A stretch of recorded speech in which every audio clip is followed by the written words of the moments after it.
दोस्तों ट्रंप की हवा निकल गई। ट्रंप की हवा निकल गई है। ट्रंप ने एक तरफा ऐलान कर दिया है।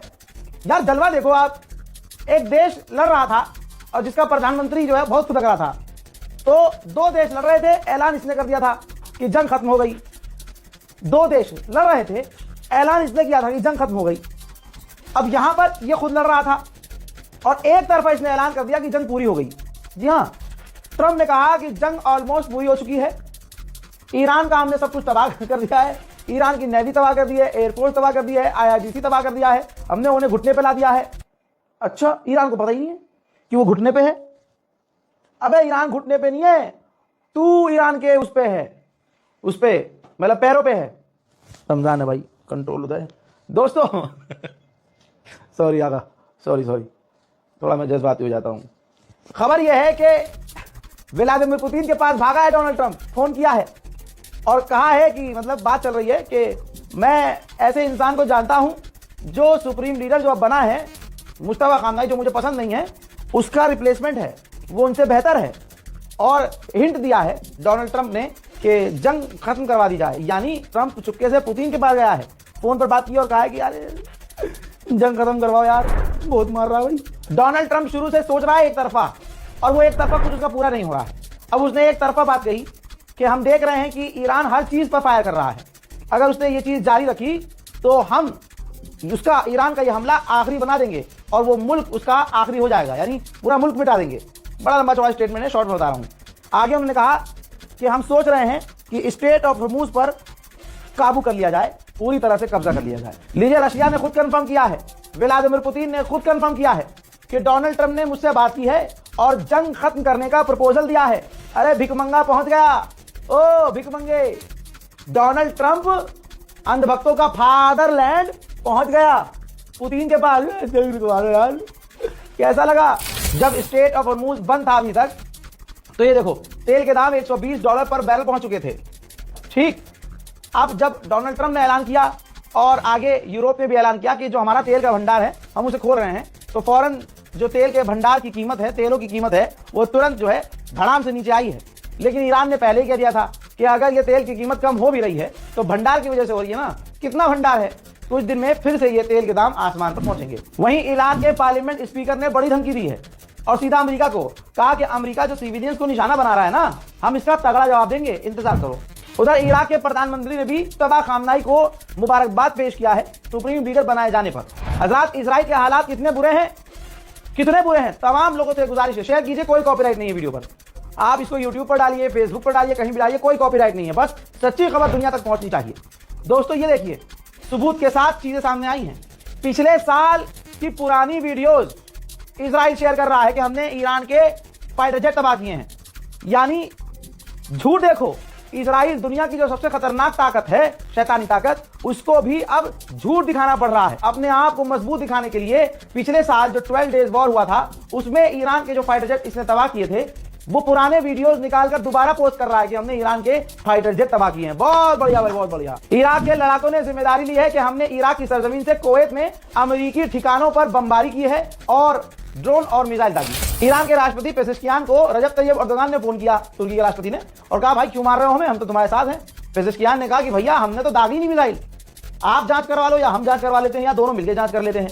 इस पर एर्दोगान को यकीन हो गया कि ये कारनामा, ये कर्मकांड इजराइल का है।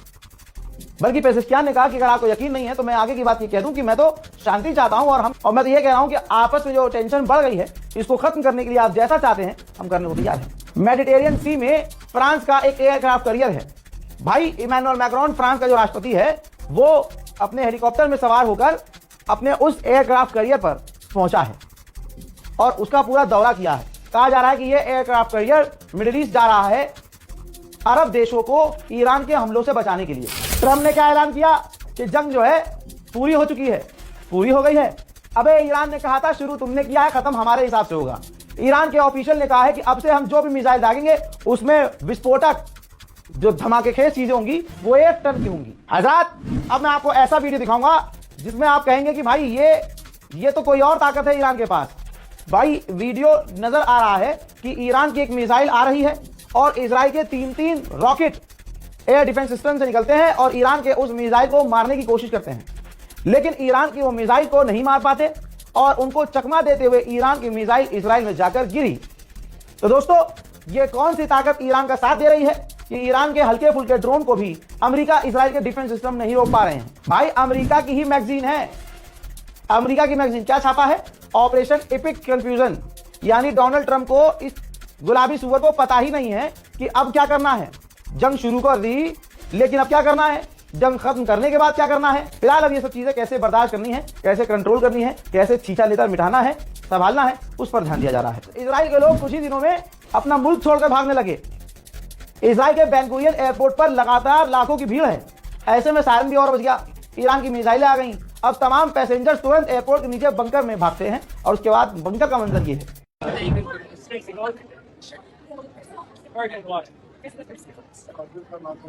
डोनाल्ड ट्रंप ऐलान कर रहा है कि जंग खत्म हो गई है, लेकिन ब्रिटेन में कुछ और चल रहा है। ब्रिटेन में फ्यूल टैंकों के करीब, गैस स्टेशन के करीब लंबी लंबी कतारें हैं, क्योंकि तेल और पेट्रोल डीजल के दाम तेजी से बढ़ रहे हैं। उधर सऊदी अरब ने किया ऐलान, जानकारी दी है कि हमने 3 ड्रोन्स को मार गिराया है जो ईरान के थे। ओहो, ईरान के विदेश मंत्री कह रहे हैं कि अभी हमारे पास और भी सरप्राइजेस हैं, हमारे पास स्टोरेज में बहुत सारी चीजें हैं, चिंता मत कीजिए, अभी जंग जारी रहेगी। भाई, ईरान की फौज ने तो भाई साहब बंबू लगा लिया है। सरसों का तेल और सांडे का तेल एक साथ लगाकर लट पकड़ रहे हैं। ये देख लीजिए, जो IRGC की ग्राउंड फौज है उसने कहा है कि हम इंतजार कर रहे हैं अमेरिका की फौज का। दोस्तों, कमाल ही हो गया।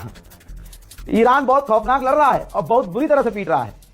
आप लोगों ने जो मेरी इज्जत रखी है, मैं आप लोगों का शुक्रिया अदा करूंगा कि 9 मार्च एक बार आवाज देने पर, जिस एम्बेसी में, ईरान एम्बेसी में लोग जा नहीं रहे थे, मेरी मोहब्बत में लोग आए और आपने यकीन दिलाया कि आप मेरे हैं। हज़रात, वहां पर हजारों लोग पहुंचे, हजारों लोगों ने कॉन्डोलेंस बुक में अपना शोक व्यक्त किया, घंटों वहां बिताया। हमारी मुलाकात खुद ईरान के एम्बेसडर से करवाई गई, ईरानियन ऑफिशियल से। वहां तमाम ईरान के ऑफिशियल्स को इस बात का एहसास हो गया कि ये कोई गोदी मीडिया का पत्रकार नहीं आया जिसके पीछे कौम घूम रही है, जिसके पीछे मुसलमान सलाम कर रहा है, उसके गले लगना चाह रहा है। ईरान एम्बेसी की इंटेलिजेंस भी होती है भाई साहब, सारी जानकारी उनको मिल चुकी थी। और यहां मैं बोल के भी नहीं गया था, बिना परमिशन, बिना आप टाइम लिए, अपॉइंटमेंट लिए, किसी के एम्बेसडर से नहीं मिल सकते। लेकिन आप लोगों ने इतनी इज्जत दिलवाई, आप लोगों का प्यार, इतना प्यार आपने दिखाया कि ईरान के एम्बेसडर को मुझे वक्त देना भी पड़ा, जबकि मैंने मांगा नहीं था। वो बेचारे खुद आए, मिले, उन्होंने बहुत अच्छी अच्छी बातें समझाई, जहां मेरा दिल और दिमाग कमजोर हुआ था।